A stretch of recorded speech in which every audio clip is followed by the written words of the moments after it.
Hello, I'm Dr. David Thomas. I'm a practicing psychotherapist in Tampa, Florida. Today I'm going to talk to you about how to help students overcome depression and anxiety. And the materials you will need for this are a quiet place to reflect, pencil and paper, and or a journal in order to record your thinking. When you're trying to overcome any strong emotion, depression, anxiety, guilt, or anger, it's important to recognize that those are all reflections of thought. So if you want to change the anxiety, overcome it, or change the depression, it's important for you to challenge and dispute your thinking and change your thinking. Now, with overcoming depression and anxiety, it's important for you to recognize there's two types of problems. You have an emotional problem or a practical problem. Most practical problems of living can be solved relatively easily, but oftentimes there's this emotional overlay. So in order to be more effective in solving the practical problems of living, it's important for us to reduce that emotional overlay. The easiest way to do that is to create what we use is an ABC format.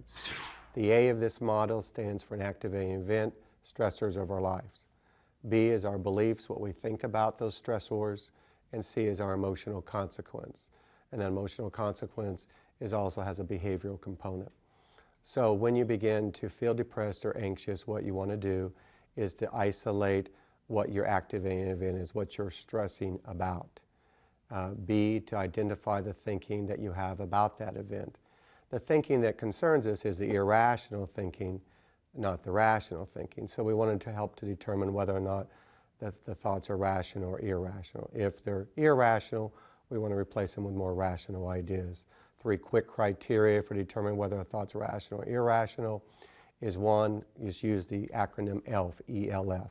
E stands for empirical data. Is it fact or fiction, meaning the thought? L, is it logical? Does it make sense?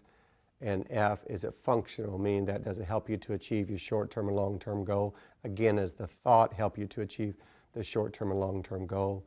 Does it help you to preserve your life and limb? Does it keep you out of conflict with others? If it passes those criteria, then it's rational. If it doesn't pass them, then it's irrational.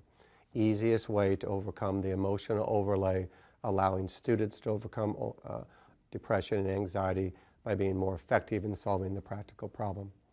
Again, I'm Dr. David Thomas, talking to you about how to help students to overcome depression and anxiety.